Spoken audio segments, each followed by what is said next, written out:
Hello, this example will show you how to run one-way ANOVA using Excel.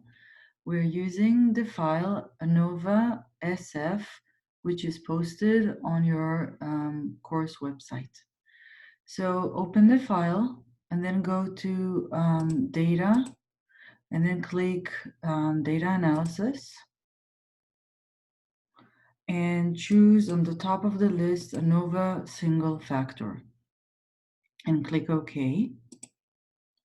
In the input range, highlight the whole range of your data because it's organized in columns. Keep it columns with the labels and keep alpha default unless you have a different question with different alpha given.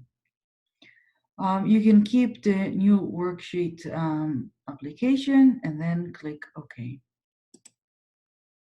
As a result, you will get this output, which is organized that in the top you have statistics about the three groups, and in the bottom part you have the ANOVA table.